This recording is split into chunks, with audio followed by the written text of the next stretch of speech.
आम आदमी पार्टी के हरियाणा युवा प्रदेश अध्यक्ष अरुण हुड्डा ने मंगलवार को सोनीपत पीडब्ल्यूडी रेस्ट हाउस में प्रेस कॉन्फ्रेंस कर कहा कि निकाय चुनाव में कांग्रेस तो दौड़ से बाहर हो चुकी है और भाजपा कोई अता पता नहीं है और इनकी आपसी लड़ाई की वजह से अब की बार जनता मौका आम आदमी पार्टी को देने का मन बना चुकी है।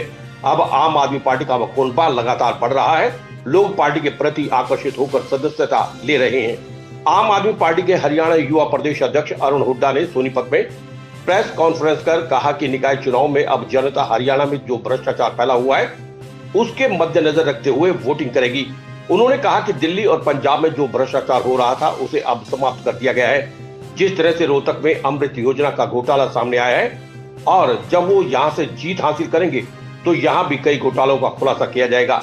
इस दौरान उन्होंने आरोप लगाया कि आम आदमी पार्टी दिल्ली में जब भी जनहित के कार्यों को करना चाहती है तो एलजी के माध्यम से रुकावट डालकर विकास कार्यों में बाधा बनाई जाती है। इसी दौरान उन्होंने पंजाब में बढ़ रहे लगातार अपराधों के विषय पर पूछे गए सवाल का जवाब देते हुए कहा कि ये तो भाजपा पहले ही कहती थी कि पंजाब में अपराध बढ़ेगा और पंजाब में जो अपराध बढ़ रहा है उसमें कहीं ना कहीं बीजेपी का हाथ जरूर मिलेगा। कानून अपना काम कर रहा है, जल्द ही खुलासा होगा। पंजाब में अच्छे कार्य हो रहे हैं तो उसकी मिर्ची भाजपा को लग रही है। जो पंजाब में व्यवस्थाओं को अच्छा करने का प्रयास करता है, भाजपा व्यवस्थाओं को खराब करने में लगे हुई है। तमाम साथी आम आदमी पार्टी का दामन थामा है, इनकी ड्यूटी हम निकाय चुनाव में लगा रहे हैं। गोहाना, कुंडली और गन्नौर में जैसे चुनाव हो रहे हैं और जनता से भी अपील है कि जो हरियाणा में भ्रष्टाचार फैला हुआ है, युवाओं के साथ, किसानों के साथ, महिलाओं, बुजुर्गों के साथ जो खराब व्यवहार हो रहा है, उनकी हकों को मारा जा रहा है वर्तमान सरकारों द्वारा, उसके खिलाफ वोट डाले, आम आदमी पार्टी की यहाँ पर सरकार बनाए। और जब निकाय चुनाव में आम आदमी पार्टी जीतेगी तो यहाँ पर भ्रष्टाचार को जड़ से खत्म किया जाएगा। जिस प्रकार से दिल्ली और पंजाब में भ्रष्टाचार पर लगाम कसी गई है और हरियाणा में घोटाले दर घोटाले होते रहते हैं और सोनीपत में भी मेरे को पूरा डाउट है, जैसे रोहतक में अमृत योजना का घोटाला हुआ, यहाँ पर भी घोटाला मिलेगा और कई सारे यहाँ पर घोटाले उजागर होने का काम करेंगे जब निकाय चुनाव में जीतेंगे। तो तमाम लोगों से अपील है, पार्टी जहाँ पर भी काम करने की कोशिश करती है, बीजेपी सरकार अपने एलजी और दूसरी चीज़ों के माध्यम से उनको रोकने का काम करती है। पूरी फाइलें डेढ़ दो साल तक अटकाती है। दिल्ली में केजरीवाल साहब ने वाईफाई लगाने की कोशिश की, उनको अटकाया गया। दिल्ली में केजरीवाल साहब ने तमाम दूसरी चीज़ें की, बसों की नहीं लाने की व्यवस्था थी, उसको कई साल लटकाया गया। फ्री बिजली देने की फाइल थी, उनको कई साल लटकाया गया। बार खींचती हैं, लेकिन ये हमारे को लेट कर सकते हैं, लेकिन दिल्ली के विकास को रोक नहीं सकते। मंत्री साहब सिसोदिया जी ने शिक्षा व्यवस्था इतनी अच्छी कर दी कि देश विदेश के लोग वहाँ पर देखने आते हैं। इनसे डरकर उन पर फर्जी केस तैयार किया जा रहा है।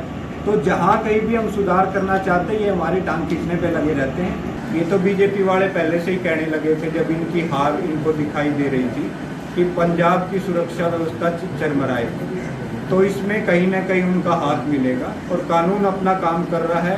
उचित कार्रवाई जल्दी हो जाएगी, आपको सारे नाम भी सामने आ जाएंगे।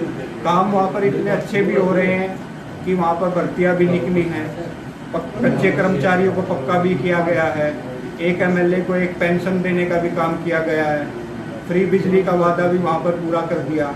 जितनी आम आदमी पार्टी काम कर रही है, इतनी मिर्ची बीजेपी की सरकार को लगती है। ये व्यवस्थाएं खराब करने का काम करती हैं, व्यवस्थाओं को दुरुस्त करने का जो काम करते हैं, उनके ऊपर कीचड़ भी उछालेंगे, उनको रोकने का काम भी करेंगे और उनकी व्यवस्थाएं खराब करने का काम भी ये करेंगे। लेकिन हम कहना चाहते हैं कि पंजाब में हमारी पूरे 5 साल ये सरकार अच्छे से काम करेगी और आगे भी जीत कर, क्योंकि अरविंद केजरीवाल जी अगला चुनाव जब लड़ते हैं तो वो सिर्फ एक बात कहते हैं कि अगर मैंने 5 साल काम किया तो मेरे को वोट देना। और निश्चित तौर पर पंजाब के अगले चुनाव में भी सिर्फ इसी बात पर अरविंद केजरीवाल जी वोट मांगेंगे, भगवंत मान जी वोट मांगेंगे कि 5 साल में अगर हमने काम किया है और इन 5 सालों में बहुत सारे काम पंजाब की जनता के लिए किए गए। दूसरी पार्टी की लड़ाइयाँ चलती रहती हैं, कभी वो कहते हैं कि हम अलग लड़ेंगे, कभी कहते हैं साथ लड़ेंगे। अभी कुंडली का फार्म कैंसिल हो गया था, फिर साथ, तो इनकी आपसी लड़ाई के कारण जनता का विश्वास उठ चुका है। जनता अब की बार मौका केजरीवाल जी को देना चाहती है। जहाँ कहीं गले मोहल्ले गांव में जाकर देखते हैं तो चर्चा सिर्फ एक बात की चलती है कि साफ सुथरी राजनीति होनी चाहिए, साफ सुथरी सरकार बननी चाहिए और अब की बार केजरीवाल जी को देखें। श्याम वशिष्ठ की रिपोर्ट।